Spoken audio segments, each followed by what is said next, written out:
Have you ever wondered when and where was the first ever group psychotherapy practiced in the world? That was during World War I, and it was in Vienna with sex workers. So that was already a work setting.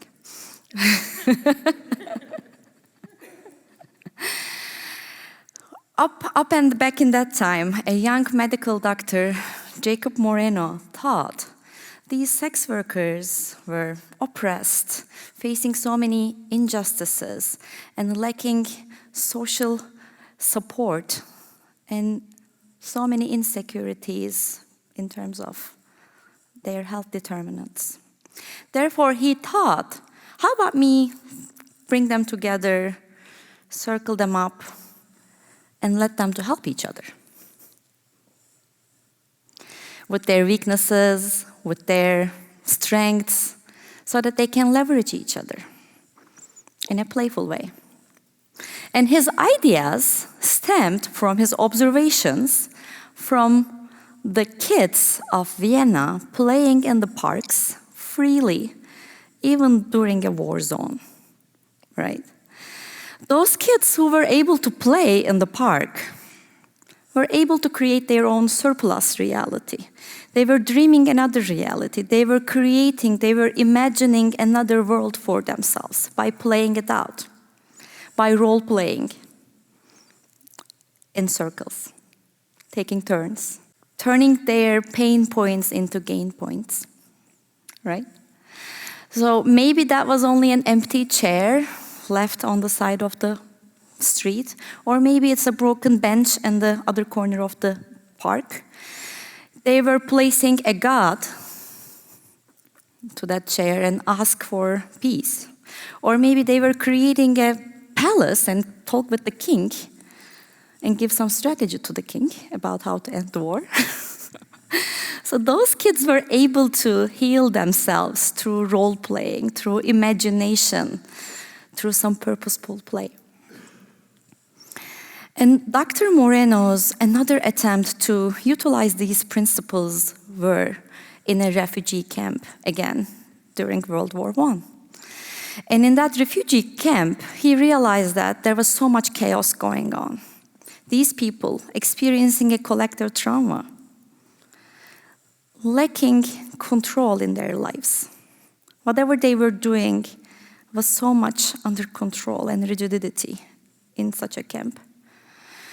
Therefore, he said, how about me creating a unity and a group with them and ask them what they want to do, how they want to do a division of labor, with whom do they want to live in a tent, or with whom do they want to handle certain tasks, like their daily routines. I'll get the cooking, I'll take care of the kids, I'll do this and this. So he let free play. In that sense, in the words of kids, right? And that chaos turned into a unity, a mutual aid group where people were healing and helping each other. They were naming their own problems, they were connecting with each other, nourishing themselves with their own strengths despite their own weaknesses, because someone else was taking care of that part for them. So they were co-creating, not only collaborating, they were co-creating and illuminating each other's life. A couple of years later, during 1930s, Dr. Moreno immigrated to the United States, and in the annual meeting of American Psychiatric Association, he said, I have an idea. How about rather than trying to individually treat people, we bring them together and let them interact and assess, intervene, and use their interaction, that interpersonal dynamics, as a treatment tool, and let's call it group psychotherapy. It was not only accepted by psychiatrists and psychologists, but also it was well received by sociologists, anthropologists, political leaders, teachers, leaders, because that was back to basics. Think about your childhood skills. How you were playing with others, how you are learning from your peers, how you are like, I got you, yeah? right? Therefore, he said, a truly therapeutic procedure cannot have less an objective than the whole humankind. However, to make it happen, we need to address the within group relationships so that we can handle the entire group, which means there's no adequate therapy that can be prescribed as long as humankind is not a unity in some fashion, and as long as its organization remains unknown. That means we need to understand what is going on within that organization, within that unity, within that group.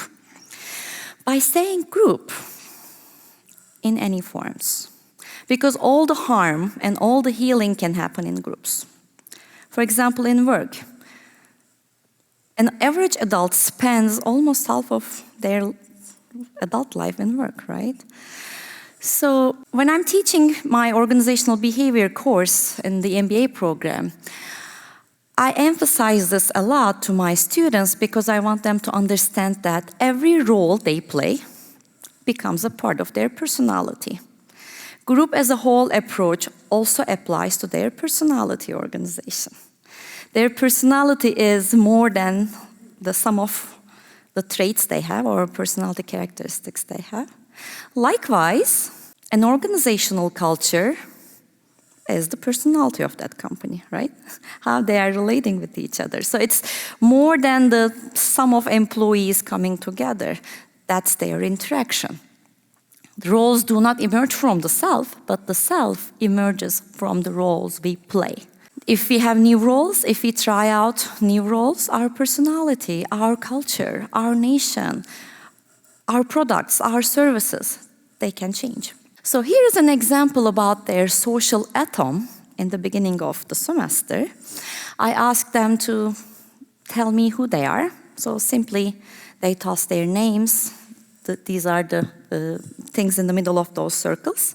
Their names or their job titles or their nicknames whatsoever. Then I asked them to expand who they are with the role relationships they have with others. Then they added components such as, I am a dog owner, I am a mom, I am a dad, I'm a lacrosse coach, I am this and this and that. So your coworkers, your neighbors, your friends, your family members, they are not one-dimensional. Neither you are. You have complexities of different roles within you that you play it out. Therefore, that's their first aha moment. This doesn't look like an organizational chart, right? But it tells more about their relationship with each other, similarities and differences, and how and what they can co-create together. So that's the beginning of the semester. And this is the last class of the semester after 14 weeks. And they realize they have even more.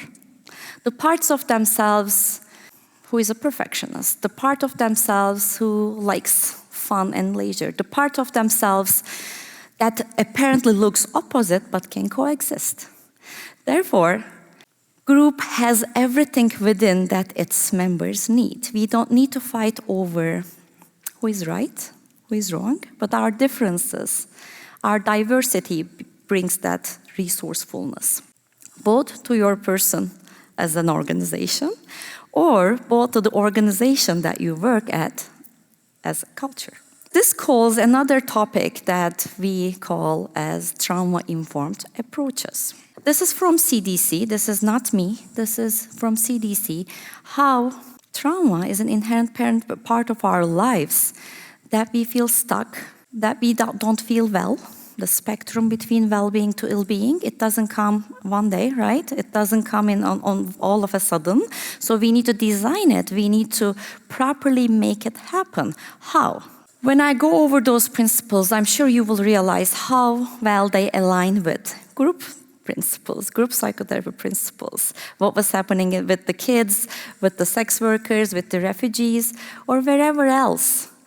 Because for a group to be a helpful group rather than a harmful group, there needs to be a psychological safety. There needs to be an empowerment and choice. There needs to be a collaboration, trustworthiness, diversity, and peer support, mutual aid to happen. Psychological safety is not the cherry on the top. It's the egg in the batter that you need to whisk everything with. Therefore, even product ecosystems or service ecosystems work better when it is grouped as a unity. Like whoever likes Apple products probably like because under one iCloud account they can have their Apple Watches, MacBooks, and like iPhones and everything working and co-creating together, right? Or maybe the most effective way of cooking your favorite dishes is when salt, pepper, oil, and all of those spices are gathered, like organized together in a proper way and with their relationships. Even AI works better if you treat AI as your coworker, as your colleague, in a playful way. So, how many of you love using AI? And if you realize the best practices using AI comes with when you give playful prompts to it, such as pretend you are this and that, act as if this and this, and you describe the relationship. Describe the relationship, the way of relatedness that you want to convey while creating that content, while AI creates that content for you. Therefore, you need to support 3 basic psychological needs that is universal to everyone: autonomy, competence, and relatedness, to make it playful, to make it psychologically safe, and to make it innovative and creative. Abraham Maslow says almost all innovation and creativity involves a purposeful play. Dr. Martin Luther King didn't say, I have a strategic plan to move forward. He said, I have a dream, right? He invited everyone to dream again with him. That was his call to play it out, so that everyone played their parts in a playful way and an autonomous way, so that that group of people who followed him, who believed him, played their parts in a new role for equity, for social rights, for justice, for co-creation of a better society.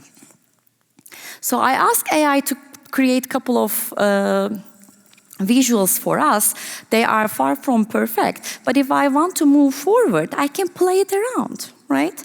Add this, remove that, make it this color, la la la la la la. So it's always all the iteration, innovation comes with playing it out.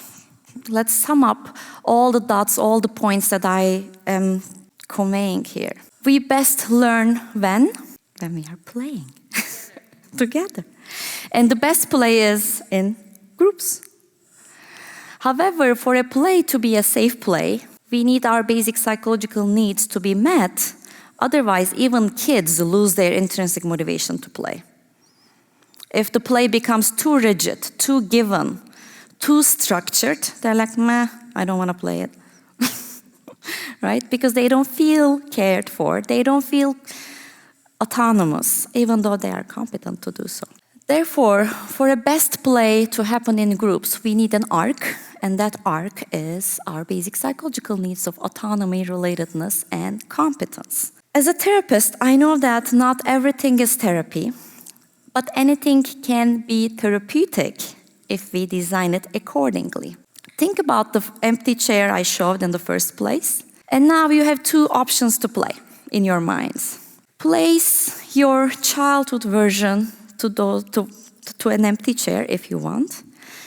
And imagine what would you like to teach that child about this world so that that child could play his or her or their part differently in the script.